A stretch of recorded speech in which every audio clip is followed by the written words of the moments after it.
Hello everyone, welcome to my English class. This time, let's talk about the youngest hero in the game Tears of Themis, Marius.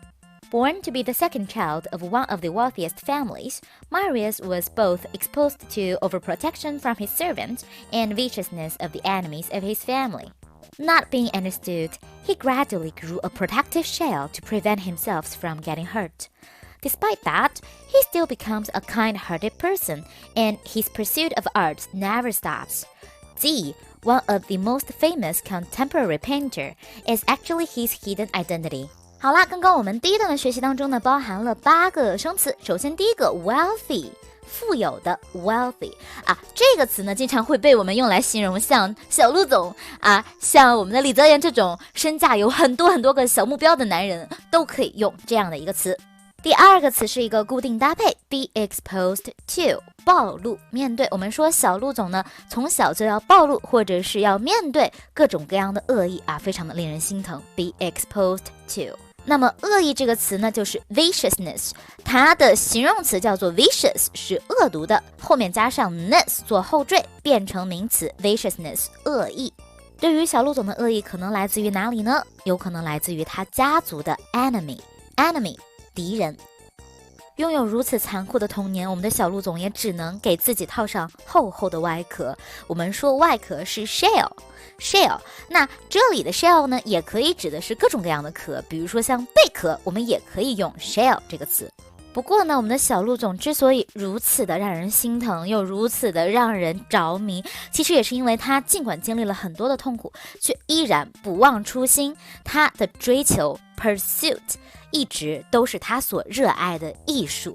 pursuit 追求这个词是名词，那么 pursuit 这个词做动词我们叫 pursue 啊，追求的动词是 pursue。 比如说 pursue a career啊，你要去追求你的这个事业 pursue your dream， 追求你的梦想，都可以用这个词。我们小陆总对于艺术锲而不舍的追求呢，使得他成为了当代的 contemporary，当代最有名的画家之一。那么我们说到 contemporary 一般也还会和比如说 contemporary art 当代艺术 contemporary literature 当代的文学这样的一些词结合在一起作为学科名词。不过呢，可能除了小陆总的助理以及我们的女主之外，没有人知道她的 hidden identity， 她的 hidden 隐藏的 identity 身份。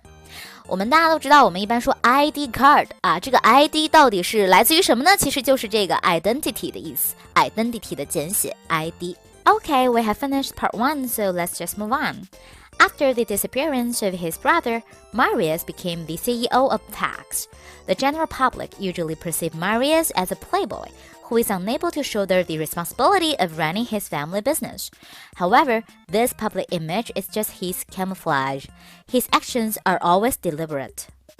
OK， 我们的 Part 2 呢包含7个生词。首先第一个，我们说陆锦和的哥哥陆锦汉突然间消失了，消失 disappearance， 它的动词是 disappear。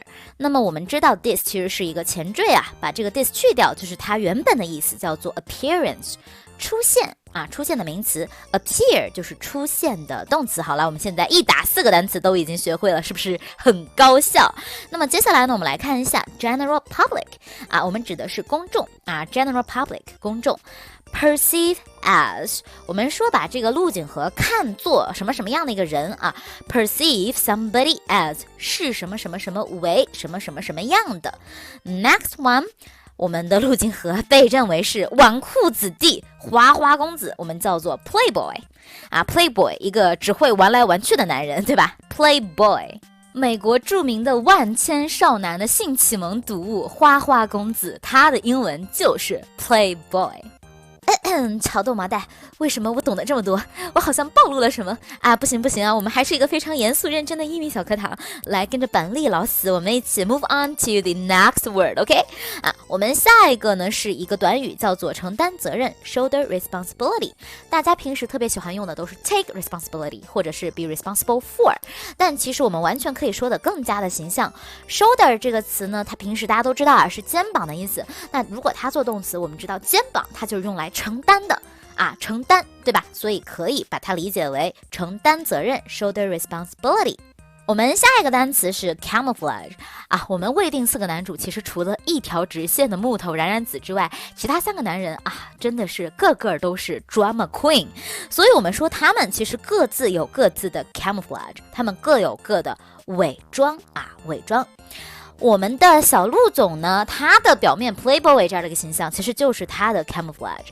那么实际上呢，他做事其实是非常的深思熟虑的。我们说深思熟虑的、故意的这个词叫做 deliberate。Okay, part 2 finished. Let's move on to part 3.Even though Marius is capable of dealing with the management issues of his company, he is actually tired of daily meetings and commercial events. It is challenging for this young man to strike a balance between his work and life. Although he barely has time to spend on his hobby, he still tried his best to support those talented artists.OK， 这一部分呢依旧是7个生词和短语啊。来，我们先来看一下第一个，我们说小陆总需要去处理各种各样的公司的这个事务啊，叫做 deal with 处理啊，处理。大家不要总是用 solve 解决 ，solve 太频繁了，对不对？我们其实可以用高级一点的表达 deal with。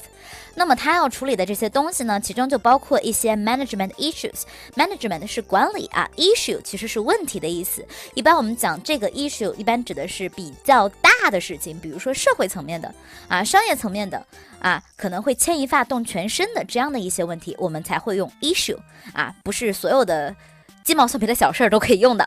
好，那我们下一个叫做 commercial events， 我们的小陆总经常要出席各种各样的 commercial events， 这是他的工作之一。所以呢，这就导致其实小陆总很难去怎么样实现他生活和工作的平衡。我们叫 strike a balance between his work and life。strike a balance between 是在什么和什么之间取得平衡。那么这件事情对他来讲是非常非常的 challenging 的，有挑战性的。大家不要总是说 it's hard to， 下次可以试一下用 challenging 这个更加高级贴切的表达。Okay, let's move on to the last part.Marius has many identities, and he acts differently in different situations. Only when he is with you, he can drop all his pretense and really be himself. You are the only person that he can truly believe and rely on. Therefore, he approaches and lures you by all kinds of means, including dating with you individually, although the date changed into a team-building activity. But that doesn't matter, because whenever he calls you, 姐姐 you will give him whatever he wants. 快了，我们胜利的曙光就在前方，还剩最后6个词学完就可以下课了。首先第一个词组啊 drop pretense 这个词叫做伪装。大家都知道有一个动词叫做 pretend 就是假装的意思， pretend to be 怎么样。那 pretense 是它的名词，这里的 pretense 可以和我们前面的 camouflage 这2个词它们是互为近义词的。那么下一个呢，我们说小陆总之所以可以卸下伪装，是因为你是他全身心可以去依赖的人呀。全身心的依赖，我们说依赖是 rely on somebody， 所以他一定要不择手段的来把你搞到手。我们说手段啊是 means 手段，他会各种各样的方式去 approach you 接近你， lure you 对吧啊？这个 lure 叫做勾引诱惑，哎，我太喜欢这种词了，勾引诱惑。那么他经常会做的事情就是喜欢独自偷家，比如说这一次消失的黄金活动，悄悄地约你出去偷家行为，虽然最后变成了团建，对不对？我们说单独的叫做 individually 啊，他希望可以和你有一个 individual 的这样的一个约会。好啦，本期视频的30个单词你是学会了还是学废了？我们这一个系列的视频，这已经是第2期了。我们第1期冉冉子的描述，大家可以去我的视频列表扒拉一下。后面还有我们的夏燕以及 UP 主的老公莫弈。我觉得莫弈一定以为我早就不爱他了，所有的好事我从来第一个都不会给他。我到底是不是莫夫人？啊，大概我就是个海王吧。好了，本期视频就到这里。我还是那个喜欢开车更新以油杂谈的板栗酱，大家喜欢以油杂谈呢，可以关注我。当然，如果你是因为英语关注我，我也会很开心。我们下一期视频再见。